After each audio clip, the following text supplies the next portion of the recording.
ನಮಸ್ಕಾರ, BU ನ್ಯೂಸ್ಗೆ ಸ್ವಾಗತ. ನಾನು ಜಗದೀಶ್. ಈಗ ಮುಖ್ಯಾಂಶಗಳು.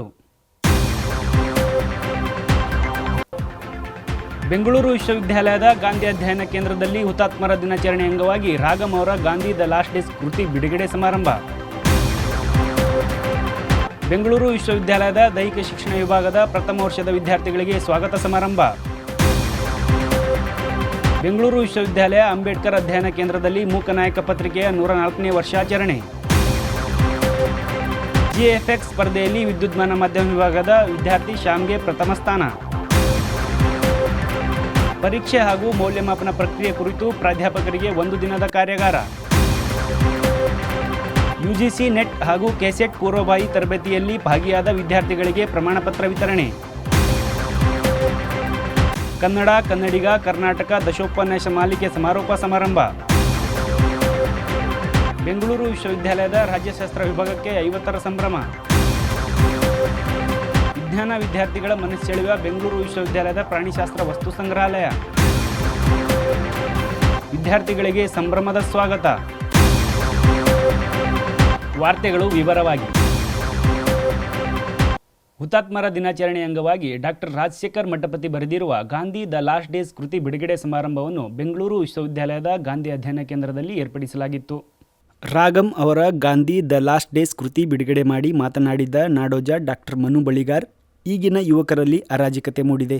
ಪಾಲಕರನ್ನು ಗೌರವಿಸುವುದಲ್ಲದೆ ದೇಶವನ್ನು ಗೌರವದಿಂದ ನೋಡಿ, ದೇಶಕ್ಕಾಗಿ ತ್ಯಾಗ ಮಾಡುವಂಥ ಮನೋಭಾವ ಬೆಳೆಸಿಕೊಳ್ಳಿ. ಮಾನವ ಕುಲಂ ತಾನೊಂದೇ ವಲಂ ಎಂದ ದೇಶ ಇದು. ಸತ್ಯನಿಷ್ಠನಾಗಿರಬೇಕು, ನುಡಿದಂತೆ ನಡೆಯಬೇಕು, ಗಾಂಧಿಯವರ ಅಹಿಂಸೆ ತತ್ವವನ್ನು ಪಾಲಿಸಬೇಕು, ಆತ್ಮ ಉದ್ಧಾರವನ್ನು ಬಿಟ್ಟು ದೇಶ ಸಮಾಜದ ಉದ್ಧಾರವನ್ನು ನೋಡಿ. ಈ ಎಲ್ಲ ಮನೋಭಾವನೆ ಗಾಂಧಿಯವರ ತತ್ವದಿಂದ ಬರಲು ಮಾತ್ರ ಸಾಧ್ಯ ಎಂದು ವಿದ್ಯಾರ್ಥಿಗಳಿಗೆ ಮನದಟ್ಟು ಮಾಡಿದರು. ಮಹಾರಾಣಿ ಕ್ಲಸ್ಟರ್ ವಿಶ್ವವಿದ್ಯಾಲಯದ ಕನ್ನಡ ಪ್ರಾಧ್ಯಾಪಕಿ ರಾಗಂ ಅವರ ಗಾಂಧಿ ದ ಲಾಸ್ಟ್ ಡೇಸ್ ಕೃತಿಯ 68 ಅಧ್ಯಾಯಗಳಲ್ಲಿ ಇರುವಂಥ ವಿಷಯಗಳನ್ನು ಹೇಳುತ್ತಾ, ಈ ಪುಸ್ತಕದಲ್ಲಿ ಗಾಂಧಿಯವರ ಬಗ್ಗೆ ನಮಗಿರುವ ಎಲ್ಲ ಪ್ರಶ್ನೆಗಳಿಗೆ ಉತ್ತರ ಸಿಗುತ್ತದೆ. ಗಾಂಧಿಯವರು ನಮ್ಮಂತೆ ಒಬ್ಬರು ಸಾಮಾನ್ಯ ಮನುಷ್ಯರು, ಹಾಗಾಗಿ ಅವರು ದೇವರಾಗಲಿಲ್ಲ, ಮಹಾತ್ಮರಾದರು. ಅದಕ್ಕಾಗಿ ಈ ಕೃತಿಯನ್ನು ಓದಬೇಕು ಎಂದು ವಿದ್ಯಾರ್ಥಿಗಳಿಗೆ ತಿಳಿಸಿದರು. ಕಾರ್ಯಕ್ರಮದಲ್ಲಿ ಬೆಂಗಳೂರು ವಿಶ್ವವಿದ್ಯಾಲಯದ ಕುಲಸಚಿವ ಶೇಖ್ ಲತೀಫ್, ನಾಡೋಜ ಡಾಕ್ಟರ್ ಮನು ಬಳಿಗಾರ್, ಮಹಾರಾಣಿ ಕ್ಲಸ್ಟರ್ ವಿಶ್ವವಿದ್ಯಾಲಯದ ಕನ್ನಡ ಪ್ರಾಧ್ಯಾಪಕಿ ಡಾಕ್ಟರ್ ಮೀರಾ ಎಲ್ಜಿ, ಕನ್ನಡ ಪರ ಹೋರಾಟಗಾರರಾದ ಶ್ರೀ ಪಾಲನೇತ್ರಿ, ವಿಜಯನಗರ ಪ್ರಥಮ ದರ್ಜೆ ಕಾಲೇಜಿನ ಪ್ರಾಂಶುಪಾಲ ಡಾಕ್ಟರ್ ವೈ ವೆಂಕಟೇಶಪ್ಪ, ಕೇಂದ್ರದ ನಿರ್ದೇಶಕ ಪ್ರೊಫೆಸರ್ ಶ್ರೀ ಕೀರ್ತಿ ಉಪಸ್ಥಿತರಿದ್ದರು. ಇಂದು ಹುತಾತ್ಮರ ದಿನ. ದೇಶಕ್ಕಾಗಿ ತನ್ನ ಸಮಗ್ರ ಬದುಕು, ಬರಹ ಮತ್ತು ಜೀವನವನ್ನು ಮುಡಿಪಾಗಿಟ್ಟಿರ್ತಕ್ಕಂಥ ಮಹಾತ್ಮ ಗಾಂಧೀಜಿಯವರು ಹತ್ಯೆಯಾದ ದಿನ. ಈ ದಿನವನ್ನು ನಮ್ಮ ದೇಶಕ್ಕಾಗಿ ಹೋರಾಟ ಮಾಡಿದ, ಬದುಕನ್ನು ಅರ್ಪಿಸಿಕೊಟ್ಟ ಎಲ್ಲ ಪುಣ್ಯಾತ್ಮರನ್ನ ನೆನೆಸಿಕೊಳ್ಳುವ ದಿನವನ್ನಾಗಿ ಪರಿವರ್ತಿಸಿ ಹುತಾತ್ಮರ ದಿನ ಅಂತೇಳಿ ಪರಿಗಣಿಸಲಾಗಿದೆ. ಇಂದಿನ ಈ ದಿವಸ ಬೆಂಗಳೂರು ವಿಶ್ವವಿದ್ಯಾಲಯದ ಗಾಂಧಿ ಅಧ್ಯಯನ ವಿಭಾಗದಲ್ಲಿ ಗಾಂಧಿಯ ಹೋರಾಟದ ಬದುಕನ್ನು ಮತ್ತು ಅವರ ಕೊನೆಯ 6 ತಿಂಗಳ ಬದುಕಿನ ಸಂಕಥನವನ್ನು ಪ್ರಸ್ತುತ ಕೃತಿಯಾಗಿರ್ತಕ್ಕಂಥ ಗಾಂಧಿ ದ ಲಾಸ್ಟ್ ಡೇಸ್ ಅನ್ನುವ ಕೃತಿಯಲ್ಲಿ ಮಾಡಿಕೊಡಲಾಗಿದೆ. 2024ನೇ ಶೈಕ್ಷಣಿಕ ಸಾಲಿಗೆ ಪ್ರವೇಶ ಪಡೆದ ಬೆಂಗಳೂರು ವಿಶ್ವವಿದ್ಯಾಲಯದ ದೈಹಿಕ ಶಿಕ್ಷಣ ವಿಭಾಗದ ವಿದ್ಯಾರ್ಥಿಗಳಿಗೆ ಸ್ವಾಗತ ಸಮಾರಂಭವನ್ನು ಏರ್ಪಡಿಸಲಾಗಿತ್ತು.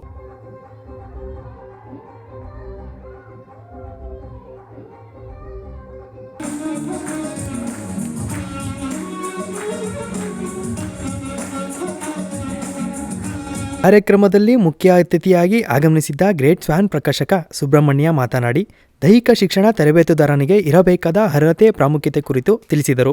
ದೈಹಿಕ ಶಿಕ್ಷಣದ ವಿದ್ಯಾರ್ಥಿಗಳಿಗೆ ಅಂಕಗಳು ಮುಖ್ಯ ಅಲ್ಲ, ಸದೃಢತೆ ಹಾಗೂ ಆರೋಗ್ಯ ಮುಖ್ಯ ಎಂದು ಹೇಳಿದರು. ಫಿಸಿಕಲ್ ಎಜುಕೇಷನ್ ಅನ್ನೋದು ಬಹಳ ಒಂದು ಸ್ಪೆಷಲ್ ಟರ್ಮ್. ನಾವು ಹಲವಾರು ಶಬ್ದಗಳನ್ನು ಓವರ್ಲುಕ್ ಮಾಡಿರ್ತೇವೆ. ಹೇಗೆ ಇರುತ್ತೆ, ನಿಜವಾಗ್ಲೂ ಅದರ ಒಂದು ಮೀನಿಂಗ್ ಗೊತ್ತಿಲ್ಲ, but will be using it.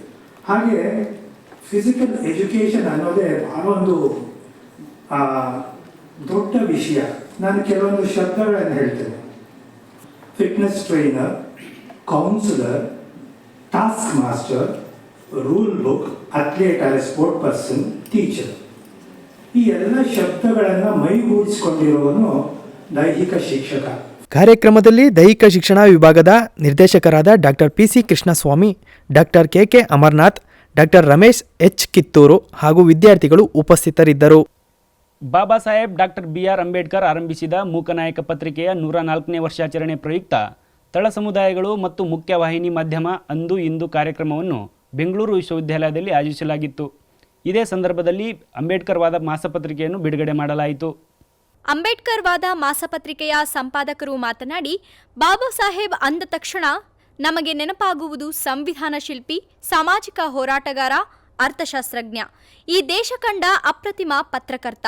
ಒಂದು ಪತ್ರಿಕೆ ಎಂದರೆ ಹೇಗಿರಬೇಕು, ಒಬ್ಬ ಪತ್ರಕರ್ತನ ನಿಲುವುಗಳೇನು, ಪತ್ರಕರ್ತನಾದವನು ನಿಷ್ಠಾವಂತನಾಗಿರಬೇಕು, ವಾಸ್ತವಾಂಶಗಳ ಪ್ರಕಾರ ನಡೆಯಬೇಕು, ಸಮಾಜದ ಹಿತ ಕಾಪಾಡಬೇಕು, ನೈತಿಕನಾಗಿರಬೇಕು ಎಂಬುದನ್ನು ಸಮಾಜಕ್ಕೆ ತಿಳಿಸಲು ಬಾಬಾ ಸಾಹೇಬ್ ಪತ್ರಿಕೆಯನ್ನ ಆರಂಭಿಸಿದ್ದರು.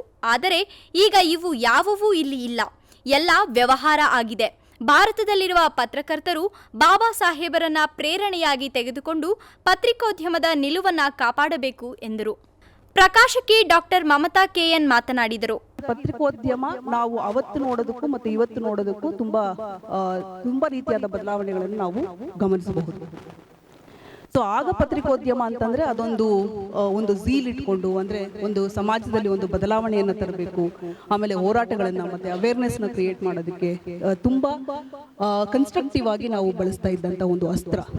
ಅದರಲ್ಲಿ ಆ ಅಸ್ತ್ರದ ಬಗ್ಗೆ ಅಂಬೇಡ್ಕರ್ ಆಗಿರಬಹುದು, ಗಾಂಧಿಗಾಗಿರಬಹುದು, ಎಲ್ಲ ಮಹನೀಯರು ಏನಿದಾರೋ ನಮ್ಮ ದೇಶದಲ್ಲಿ, ಅವರಿಗೆ ಇದು ಒಂದು ಬಹಳ ಕನ್ಸ್ಟ್ರಕ್ಟಿವ್ ಆಗಿ ಮತ್ತೆ ಬಹಳ ಎಫೆಕ್ಟಿವ್ ಆಗಿ ಯೂಸ್ ಮಾಡುವಂತಹ ಟೂಲ್ ಅಂತ ಅನ್ಸಿತ್ತು. ಕಾರ್ಯಕ್ರಮದಲ್ಲಿ ಡಾಕ್ಟರ್ BR ಅಂಬೇಡ್ಕರ್ ಅಧ್ಯಯನ ಮತ್ತು ಸಂಶೋಧನಾ ಕೇಂದ್ರದ ನಿರ್ದೇಶಕರಾದ ಡಾಕ್ಟರ್ CB ಹೊನ್ನು ಸಿದ್ಧಾರ್ಥ್, ದಲಿತ ಸಂಘರ್ಷ ಸಮಿತಿಯ ರಾಜ್ಯ ಪ್ರಧಾನ ಸಂಚಾಲಕರಾದ ಮಾವಳ್ಳಿ ಶಂಕರ್, ಪತ್ರಕರ್ತರಾದ B ರಾಜಶೇಖರ್ ಮೂರ್ತಿ, ವಿವಿಧ ವಿಭಾಗದ ಸಂಶೋಧನಾ ವಿದ್ಯಾರ್ಥಿಗಳು, ಪತ್ರಕರ್ತರು, ಚಿಂತಕರು ಭಾಗಿಯಾಗಿದ್ದರು. ಬೆಂಗಳೂರು ವಿಶ್ವವಿದ್ಯಾಲಯದ ವಿದ್ಯುನ್ಮಾನ ಮಾಧ್ಯಮ ವಿಭಾಗದ ಗ್ರಾಫಿಕ್ಸ್ ಆ್ಯಂಡ್ ಅನಿಮೇಷನ್ ಕೋರ್ಸ್ ದ್ವಿತೀಯ ವರ್ಷದ ವಿದ್ಯಾರ್ಥಿಯಾದ ಶ್ಯಾಮ್ P GFX ರಾಷ್ಟ್ರಮಟ್ಟದ ಕ್ಯಾರೆಕ್ಟರ್ ಅನಿಮೇಷನ್ ಸ್ಪರ್ಧೆಯಲ್ಲಿ ಪ್ರಥಮ ಸ್ಥಾನ ಪಡೆದಿದ್ದಾರೆ.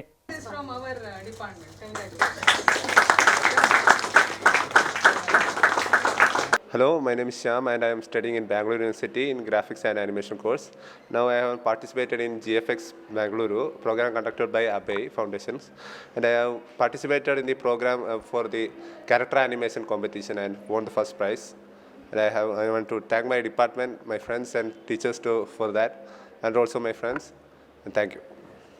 ಬೆಂಗಳೂರು ವಿಶ್ವವಿದ್ಯಾಲಯ ಕಾಲೇಜು ಅಧ್ಯಾಪಕರ ಸಂಘದ ವತಿಯಿಂದ ಪರೀಕ್ಷೆ ಹಾಗೂ ಮೌಲ್ಯಮಾಪನ ಪ್ರಕ್ರಿಯೆ ಕುರಿತು ಒಂದು ದಿನದ ಕಾರ್ಯಾಗಾರವನ್ನು ಬೆಂಗಳೂರು ವಿಶ್ವವಿದ್ಯಾಲಯ ಡಾಕ್ಟರ್ HN ಸಭಾಂಗಣದಲ್ಲಿ ನಡೆಸಲಾಯಿತು. ಮುಖ್ಯ ಅತಿಥಿಯಾಗಿ ಬೆಂಗಳೂರು ನಗರ ವಿಶ್ವವಿದ್ಯಾಲಯದ ಕುಲಪತಿ ಪ್ರೊಫೆಸರ್ ಲಿಂಗರಾಜು ಗಾಂಧಿ ಕಾರ್ಯಕ್ರಮವನ್ನು ಉದ್ದೇಶಿಸಿ ಮಾತನಾಡಿ, ಒಂದು ವಿಶ್ವವಿದ್ಯಾಲಯದ ವಿಶ್ವಾಸಾರ್ಹತೆ ಅದರ ಮೌಲ್ಯಮಾಪನದ ಮೇಲೆ ನಿಂತಿರುತ್ತದೆ ಎಂದರು. ಮೌಲ್ಯಮಾಪನ ವಿದ್ಯಾರ್ಥಿ ಕೇಂದ್ರಿತವಾಗಿರಬೇಕು. ಒಂದು ವಿಶ್ವವಿದ್ಯಾನಿಲಯದ ವಿಶ್ವಾಸಾರ್ಹತೆ, ಕ್ರೆಡಿಬಿಲಿಟಿ, ಇಂಟಿಗ್ರಿಟಿ ಮತ್ತು ಯಾವುದೇ ವಿಶ್ವವಿದ್ಯಾಲಯದ ಒಂದು ಒಳ್ಳೆಯ ಹೆಸರು ಅದರ ಪರೀಕ್ಷೆ, ಮೌಲ್ಯಮಾಪನ, ಫಲಿತಾಂಶದ ಮೇಲೆ ಹೆಚ್ಚು ಅವಲಂಬಿತ ಆಗಿರ್ತದೆ. ಬೆಂಗಳೂರು ವಿಶ್ವವಿದ್ಯಾಲಯದ ಮೌಲ್ಯಮಾಪನ ಕುಲಸಚಿವರಾದ ಪ್ರೊಫೆಸರ್ ಶ್ರೀನಿವಾಸ್ C ಮಾತನಾಡಿ, ಫಲಿತಾಂಶ ವಿದ್ಯಾರ್ಥಿಗಳ ಭವಿಷ್ಯವನ್ನು ನಿರ್ಧರಿಸುವುದರಿಂದ ಅಚ್ಚುಕಟ್ಟಾಗಿ ಮೌಲ್ಯಮಾಪನ ಮಾಡಬೇಕು ಎಂದರು. ಟೀಚಿಂಗಿಗೆ ನಾವು ಎಷ್ಟು ಪ್ರಾಮುಖ್ಯತೆ ಕೊಡ್ತೀವೋ, ಎಷ್ಟು ಪಾಠ ಮಾಡಲಿಕ್ಕೆ ಪ್ರಾಮುಖ್ಯತೆ ಕೊಡ್ತೀವೋ, ಹಾಗಾಗಿ ನಾವು ವ್ಯಾಲ್ಯೂಯೇಷನ್ಗೂ ಅಷ್ಟೇ ಪ್ರಾಮುಖ್ಯತೆ ಕೊಡಬೇಕು. ಕಾರ್ಯಕ್ರಮದಲ್ಲಿ ಬೆಂಗಳೂರು ವಿಶ್ವವಿದ್ಯಾಲಯದ ಕುಲಪತಿಗಳಾದ ಡಾಕ್ಟರ್ ಜಯಕರ್ SM, ಕುಲಸಚಿವ ಶೇಖ್ ಲತೀಫ್, ಬೆಂಗಳೂರು ವಿಶ್ವವಿದ್ಯಾಲಯದ ಕಾಲೇಜು ಅಧ್ಯಾಪಕರ ಸಂಘದ ಅಧ್ಯಕ್ಷ ಡಾಕ್ಟರ್ ತಮ್ಮಯ್ಯ RB ಹಾಗೂ ಬೆಂಗಳೂರು ವಿಶ್ವವಿದ್ಯಾಲಯದ ಪ್ರಾಂಶುಪಾಲರು, ಅಧ್ಯಾಪಕರು, ಕಾಲೇಜುಗಳ ಕಚೇರಿ ಸಿಬ್ಬಂದಿ ವರ್ಗದವರು ಭಾಗಿಯಾಗಿದ್ದರು. ಹಿಂದುಳಿದ ವರ್ಗಗಳ ಕೋಶದ ವತಿಯಿಂದ ಆಯೋಜಿಸಿದ್ದ UGC ನೆಟ್ ಕೆಸೆಟ್ ಪೂರ್ವಭಾವಿ ಪರೀಕ್ಷಾ ತರಬೇತಿಯಲ್ಲಿ ಭಾಗಿಯಾಗಿದ್ದ ವಿದ್ಯಾರ್ಥಿಗಳಿಗೆ ಪ್ರಮಾಣಪತ್ರ ನೀಡಿದರು. Naveen, Tejaswini KR, Mahesh, Karthik KR, ಶಿಲ್ಪಾಸಿ. ಮೈಸೂರು ರಾಜ್ಯದಿಂದ ಕರ್ನಾಟಕ ಎಂದು ಮರುನಾಮಕರಣ ಆಗಿ 50 ವರ್ಷ ಪೂರೈಸಿದ ಹಿನ್ನೆಲೆಯಲ್ಲಿ ಬೆಂಗಳೂರು ವಿಶ್ವವಿದ್ಯಾಲಯದಲ್ಲಿ ಹೆಸರಾಯಿತು ಕರ್ನಾಟಕ ಉಸಿರಾಗಲಿ ಕನ್ನಡ ಅಭಿಯಾನದಡಿ ಕನ್ನಡ, ಕನ್ನಡಿಗ, ಕರ್ನಾಟಕ ದಶೋಪನ್ಯಾಸ ಮಾಲಿಕೆ ಸಮಾರೋಪ ಸಮಾರಂಭ ಕಾರ್ಯಕ್ರಮ ಜರುಗಿತು. ಮುಖ್ಯ ಅತಿಥಿಯಾಗಿ ಕರ್ನಾಟಕ ಹಿಂದುಳಿದ ವರ್ಗಗಳ ಶಾಶ್ವತ ಆಯೋಗದ ಮಾಜಿ ಅಧ್ಯಕ್ಷ ಶ್ರೀ ಎಚ್ ಕಾಂತರಾಜು ಮಾತನಾಡಿ, ಕನ್ನಡ ಭಾಷೆಯನ್ನು ಆಡಳಿತ ಭಾಷೆಯನ್ನಾಗಿ ಮಾಡಿದವರು ದೇವರಾಜ್ ಅರಸರು. ಇಡೀ ವಿಶ್ವದಲ್ಲಿ 1600 ಭಾಷೆಗಳಿವೆ. ಅದರಲ್ಲಿ ಯಾವುದಾದರೂ ಕಲಿತುಕೊಳ್ಳಿ, ಆದರೆ ಮಾತೃಭಾಷೆಯನ್ನು ಮರೆಯದಿರಿ. ಭಾಷೆ ನಮ್ಮ ಸಂಸ್ಕೃತಿಯನ್ನು ಎತ್ತಿ ಹಿಡಿಯುತ್ತದೆ. ಹಾಗಾಗಿ ಹೆಸರಾಯಿತು ಕರ್ನಾಟಕ, ಉಸಿರಾಗಲಿ ಕನ್ನಡ ಕಾರ್ಯಕ್ರಮಗಳು ಮುಂದೆ ನಡೆಯಬೇಕು ಎಂದರು. ದೇವರಾಜ್ ಅರಸವರು ಇವತ್ತು ದಿವಂಗತರಾಗಿದ್ದಾರೆ. ಅವ್ರನ್ನ ನೆನೀತಾ ಈ ಒಂದು ಸಂದರ್ಭದಲ್ಲಿ ನಮಗೆ ಹೆಸರು ಕೊಟ್ಟಿದ್ದಷ್ಟೇ ಅಂತಲ್ಲ, ಮೈಸೂರನ್ನು ಕರ್ನಾಟಕ ಅಂತ ಹೆಸರು ಕರೆದಿದ್ದಷ್ಟೇ ಅಲ್ಲ, ತದನಂತರ ಕನ್ನಡ ಭಾಷೆಯನ್ನು ಆಡಳಿತ ಭಾಷೆಯನ್ನಾಗಿ ಮಾಡಿರ್ತಕ್ಕಂಥವರು ದಿವಂಗತ ದೇವರಾಜ ಅರಸರವರು. ಕಾರ್ಯಕ್ರಮದ ಅಧ್ಯಕ್ಷತೆಯನ್ನು ವಹಿಸಿದ್ದ ಬೆಂಗಳೂರು ವಿಶ್ವವಿದ್ಯಾಲಯದ ಕುಲಪತಿ ಡಾಕ್ಟರ್ ಜೈಕರ್ SM ಮಾತನಾಡಿ, ಕರ್ನಾಟಕ ಕೃಷಿಗೆ ಪ್ರಾತಿನಿಧ್ಯ ಕೊಟ್ಟಿರುವ ರಾಜ್ಯ. ಬೀಜ ಬಿತ್ತು ಬೆಳೆ ಹೇಗೆ ಬೆಳೆಯುತ್ತದೆಯೋ ಹಾಗೆ ಕನ್ನಡ ಪದಗಳನ್ನು ಬಳಸಿ ಕನ್ನಡ ಭಾಷೆಯನ್ನು ಬೆಳೆಸಬೇಕು. ಕನ್ನಡದ ಒಂದೊಂದು ಪದಗಳು 10 ಸಾಲಿನ ಅರ್ಥವನ್ನು ಕೊಡುತ್ತದೆ. ಕರ್ನಾಟಕದ ಒಂದೊಂದು ಐತಿಹಾಸಿಕ ಸ್ಥಳಗಳು ಕನ್ನಡದ ಒಂದೊಂದು ಮುತ್ತು ಇದ್ದಂತೆ. ಅವುಗಳನ್ನು ನೋಡಿ ನಾವು ಹೆಮ್ಮೆ ಪಡಬೇಕು ಎಂದರು. ಬೇರೆ ಬೇರೆ ದೇಶಕ್ಕೆ ಹೋಗಿ ನೋಡಿದ್ರೂ ಖುಷಿ ಕೊಡಲ್ಲ, ಆದರೆ ಈ ನಮ್ಮ ರಾಜ್ಯದ್ದು ಹಿಸ್ಟಾರಿಕ್ ಪ್ಲೇಸಿಗೆ ಹೋಗಿ ನೋಡುವಂಥದ್ದು ಇದೆಯಲ್ಲ, ಅದು ತುಂಬ ಅದ್ಭುತವಾಗಿದೆ. ಅದು ನಾನು ತಮ್ಮ ಹತ್ರ ರಿಕ್ವೆಸ್ಟ್ ಮಾಡ್ಕೊಳ್ಳೋದಷ್ಟೇ, ಇದನ್ನೆಲ್ಲ ನೀವು ನೋಡಬೇಕು. ಈ ಕರ್ನಾಟಕದ ಒಂದು ಹಿರಿಮೆ, ಗರಿಮೆ, ಇತಿಹಾಸ ಇದನ್ನೆಲ್ಲ ತಾವು ತಿಳ್ಕೊಳ್ಬೇಕು ಅನ್ನೋದು. ಬೆಂಗಳೂರು ವಿಶ್ವವಿದ್ಯಾಲಯದ ರಾಜ್ಯಶಾಸ್ತ್ರ ವಿಭಾಗ 50 ವರ್ಷ ಪೂರೈಸಿದ ಹಿನ್ನೆಲೆಯಲ್ಲಿ ಜೀವನ ಕೌಶಲ್ಯ ಕುರಿತು ಕಾರ್ಯಕ್ರಮವನ್ನು ಏರ್ಪಡಿಸಲಾಗಿತ್ತು. ಕ್ರಿಸ್ತು ಜಯಂತಿ ಕಾಲೇಜಿನ ಸಮಾಜ ವಿಜ್ಞಾನ ವಿಭಾಗದ ಮುಖ್ಯಸ್ಥರಾದ ಬೆಂಗಳೂರು ವಿಶ್ವವಿದ್ಯಾಲಯ ಹಳೆ ವಿದ್ಯಾರ್ಥಿ ಡಾಕ್ಟರ್ ಕಾವೇರಿ ಸ್ವಾಮಿ ಜೀವನದ ಗುಣಮಟ್ಟವನ್ನು ಸುಧಾರಿಸಲು ಯಾವ ಕೌಶಲ್ಯಗಳನ್ನು ಬೆಳೆಸಿಕೊಳ್ಳಬೇಕು ಎಂಬುದರ ಕುರಿತು ಉಪನ್ಯಾಸ ನೀಡಿದರು. ಸ್ಟ್ರೈಟಾಗಿ ಹೋಗ್ತೀರಾ, ಎಲ್ಲೋ ಒಂದು ಕಡೆ ಡೈವರ್ಷನ್ ಸಿಗುತ್ತೆ. ಇಲ್ಲಿಂದ ಎಲ್ಲೋಗ್ಬೇಕು, ಇಲ್ಲೋಗ್ಬೇಕಾ, ಇಲ್ಲೋಗ್ಬೇಕಾ, you don't know, you scratch your head. ಎಲ್ಲೋಗ್ಬೇಕು, ರೈಟಾ ಲೆಫ್ಟಾ, ಅವ್ನು ರೈಟ್ ಹೇಳ್ದ, ಅವ್ನು ರೈಟಾ, ನನ್ನ ರೈಟಾ, right? You get a confusion sometimes. ಕೆಲವೊಂದು time all of a sudden show your right hand ಅಂದಿದ ತಕ್ಷಣ ಏನು ಮಾಡ್ತಾರೆ, ನಿಮ್ಗೆ ಕನ್ಫ್ಯೂಸ್ ಆಗುತ್ತೆ. ಫಸ್ಟ್ ಹಿಂಗೆ ಮಾಡ್ಕೊಡ್ತೆ, ಓ ಇದು ಕೈ right, right? You have a confusion, right? You have a confusion. So what we have to do is we have to take a decision making. So ನಾವು ಡಿಸಿಷನ್ ತೊಗೋಬೇಕು, ತೀರ್ಮಾನ ತೊಗೋಬೇಕಂದಾಗ ನಮಗೆ ಸಾಕಷ್ಟು ಕ್ವೆಶನ್ಸ್ ಕೇಳಬೇಕು ನಾವು, which starts with W. Bengaluru ವಿಶ್ವವಿದ್ಯಾಲಯದ ಪ್ರಾಣಿಶಾಸ್ತ್ರ ವಿಭಾಗದಲ್ಲಿ ವಿದ್ಯಾರ್ಥಿಗಳ ಪ್ರಾಯೋಗಿಕ ಕಲಿಕೆಗಾಗಿ ಆಕರ್ಷಣೀಯ ಪ್ರಾಣಿಶಾಸ್ತ್ರ ವಸ್ತು ಸಂಗ್ರಹಾಲಯ ನಿರ್ಮಿಸಲಾಗಿದೆ. ಪ್ರಾಣಿಶಾಸ್ತ್ರದಲ್ಲಿ ಆಸಕ್ತಿಯುಳ್ಳ ವಿದ್ಯಾರ್ಥಿಗಳಿಗೆ ಇದೊಂದು ಬೃಹತ್ ಸಂಪನ್ಮೂಲ. ಈ ಕುರಿತು ಒಂದು ವಿಶೇಷ ವರದಿ. ಪ್ರಾಣಿಶಾಸ್ತ್ರ ವಿಭಾಗದ ಈ ಪ್ರಾಣಿಶಾಸ್ತ್ರ ವಸ್ತು ಸಂಗ್ರಹಾಲಯಕ್ಕೆ ಸುಮಾರು 100 ವರ್ಷಗಳ ಇತಿಹಾಸ ಇದೆ. ಹಲವಾರು ಹಿರಿಯ ಪ್ರಾಧ್ಯಾಪಕರ ಪರಿಶ್ರಮದಿಂದ ಇಲ್ಲಿ 4000 ಸ್ಪೆಸಿಮನ್ಗಳನ್ನು ಕಾಣಬಹುದು. ದೇಶ ವಿದೇಶಗಳಿಂದ ಅನೇಕ ಸ್ಪೆಸಿಮನ್ಗಳನ್ನು ಸಂಗ್ರಹಿಸಿ ವಿದ್ಯಾರ್ಥಿಗಳ ಪ್ರಾಯೋಗಿಕ ಕಲಿಕೆಗೆ ಹಾಗೂ ಸಂಶೋಧನೆಗೆ ಅನುಕೂಲಕರ ವಾತಾವರಣ ಕಲ್ಪಿಸಲಾಗಿದೆ.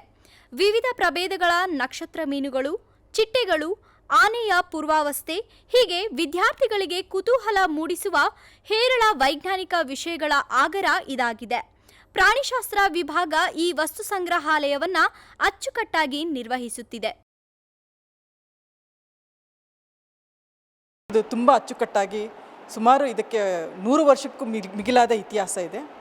ನಮ್ಮ ಸೀನಿಯರ್ ಪ್ರೊಫೆಸರ್ಸ್, ಇಲ್ಲಿ ವರ್ಕ್ ಮಾಡಿದಂಥ ಸೀನಿಯರ್ ಪ್ರೊಫೆಸರ್ಸು, ಹಲವಾರು ಪ್ರೊಫೆಸರ್ಸ್ ಕೊಡುಗೆ ಇದೆ ಇದರಲ್ಲಿ. ಬೇರೆ ಕಡೆಯಿಂದ ನಾವು ಕೆಲವೊಂದು ಸ್ಪೆಸಿಮೆನ್ಸ್ನ ನಾವು ಹೊರಗಡೆಯಿಂದ ತರಿಸ್ಕೊಂಡಿದ್ದೀವಿ. ಪ್ರವಾಸಕ್ಕೆ ಹೋದಾಗ ಅವ್ರದ್ದು ಒಂದು ಕಲೆಕ್ಷನ್ಸ್ ಏನಿತ್ತು, ಈಗ ಸಮುದ್ರ ತೀರಕ್ಕೆ ಹೋಗ್ತಾ ಇದ್ವಿ, ಅಲ್ಲಿ ಸಿಕ್ಕತಕ್ಕಂಥ ಒಂದು ಪ್ರಭೇದಗಳು, ಮೊಲಸ್ಕನ್ಸ್ ಇರ್ಬೋದು, ಅದರಲ್ಲೇ ಒಂದು ಕೆಲವಾರು ಸ್ಟಾರ್ ಫಿಶ್ ಇರ್ಬೋದು. ಸೊ ಈ ಹಲವಾರು ಪ್ರಭೇದಗಳನ್ನ ನಾವು ಅಲ್ಲಿ ಕಲೆಕ್ಷನ್ ಮಾಡ್ತಾ ಇದ್ವಿ. ನಾವು ವಿದ್ಯಾರ್ಥಿಗಳ ಜೊತೆಗೆ ಹೋದಾಗ ಅದು ಒಂದು ಒಳ್ಳೆ ಚಟುವಟಿಕೆ ಕೂಡ ಆಗಿತ್ತು. ನಾವು ಏನು ಕಲೆಕ್ಟ್ ಮಾಡ್ತಾ ಇದ್ವಿ ಆ ಒಂದು ಪ್ರಭೇದಗಳನ್ನ ಅಥವಾ ಸ್ಪೆಸಿಮೆನ್ಸ್ಗಳನ್ನ ನಾವು ತುಂಬ ಅಚ್ಚುಕಟ್ಟಾಗಿ ನಿರ್ವಹಣೆ ಮಾಡ್ತಾ ಇದ್ದೀವಿ ನಮ್ಮ ಒಂದು ಡಿಪಾರ್ಟ್ಮೆಂಟ್ನಲ್ಲಿ. ಪ್ರಾಣಿಶಾಸ್ತ್ರ ಅಂತ ಬಂದ ಕೂಡಲೇ ಪ್ರಾಣಿಶಾಸ್ತ್ರದಲ್ಲಿ ಬರೀ ನಾವು ಪ್ರಾಣಿ ಪಕ್ಷಿಗಳಲ್ಲದೆ ಕೀಟಗಳ ಬಗ್ಗೆನೂ ಕಲಿತೀವಿ, ಕೀಟಗಳು ಮತ್ತು ಹುಳಗಳು ಇದ್ರ ಬಗ್ಗೆನೂ ಕಲಿತಾ ಹೋಗ್ತೀವಿ. ಇಲ್ಲಿ ಏನಾಗ್ತಾ ಹೋಗುತ್ತೆ, ನಾವು ಪ್ರಾಣಿಶಾಸ್ತ್ರ ಅಂತ ಬಂದ ಕೂಡಲೇ ಪ್ರಾಣಿಗಳ ಬಗ್ಗೆ ಕೆಲ ಕ್ಯಾರೆಕ್ಟರ್ಸ್ಗಳನ್ನ ಕಲಿತಾ ಹೋಗ್ತೀವಿ, ಅದ್ರ ಮೂಳೆಗಳಿಗೆ ಹೆಂಗಿರ್ತದೆ, ಅದ್ರ ಅನಿಮಲ್ ಸ್ಟ್ರಕ್ಚರ್ಸ್ ಹೆಂಗಿರ್ತವೆ ಎಲ್ಲ ಕಲಿತಾ ಹೋಗ್ತೀವಿ. ಸೊ ಇಲ್ಲಿ ಎಂಟಮಾಲಜಿ ಅಂತ ಬಂದ ಕೂಡಲೇ ಇದರಲ್ಲಿ ನಾವು ಹುಳಗಳ ಬಗ್ಗೆ ಓದ್ತಾ ಹೋಗ್ತೀವಿ. Entomology is a study of insects ಅಂತ ಹೇಳ್ತೀವಿ. ಇನ್ಸೆಕ್ಟ್ಸ್ ಬಗ್ಗೆ ಅಂತ ಹೇಳೋದು ಇನ್ಸೆಕ್ಟ್ಗಳೇನಾಗ್ತಾ ಹೋಗ್ತವೆ, ಇನ್ಸೆಕ್ಟ್ಸ್ ಇದರ ವೆರೈಟೀಸ್ ಆಫ್ ಇನ್ಸೆಕ್ಟ್, ಅಂದರೆ ಬೇರೆ ಬೇರೆ ಪ್ರಭೇದಗಳಿದೆ. ಇನ್ಸೆಕ್ಟಲ್ಲಿ ಸುಮಾರು ಜಾತಿಗಳು ಬರ್ತಾ ಹೋಗ್ತದೆ. ಬಟರ್ಫ್ಲೈಸ್ ಅಂತ ನಾವು ಏನು ಮಾಡ್ತೀವಿ, ಚಿಟ್ಟೆ ಅಂತ ಕೂಡಲೇ ಒಂದು ಚಿಟ್ಟೆನ ಬಟರ್ಫ್ಲೈ ಅಂತ ಕರಿತೀವಿ. ಬಟರ್ಫ್ಲೈಸಲ್ಲಿ ಸುಮಾರು ಫ್ಯಾಮಿಲೀಸ್ ಬರ್ತಾ ಹೋಗ್ತವೆ. ಈ ಬಟರ್ಫ್ಲೈಸಲ್ಲಿ ನೋಡ್ದಂಗೆ ಈ ಬಾಕ್ಸಸ್ ಎಲ್ಲ ಕಾಣುವಂಥ ಬಟರ್ಫ್ಲೈ ಇದೆಲ್ಲ ಚಿಟ್ಟೆ ಪ್ರಭೇದಗಳು.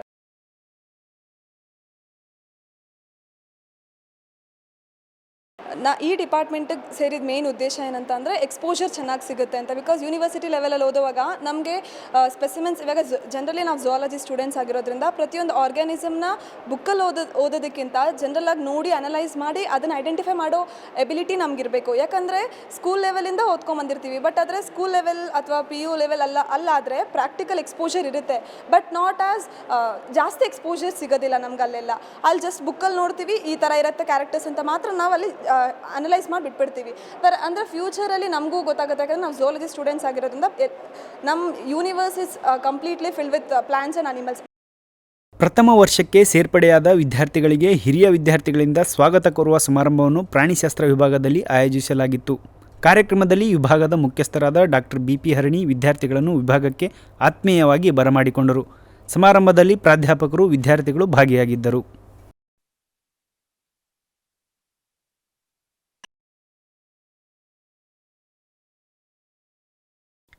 ಇಲ್ಲಿಗೆ ವಾರ್ತಾ ಪ್ರಸಾರ ಮುಕ್ತಾಯವಾಯಿತು.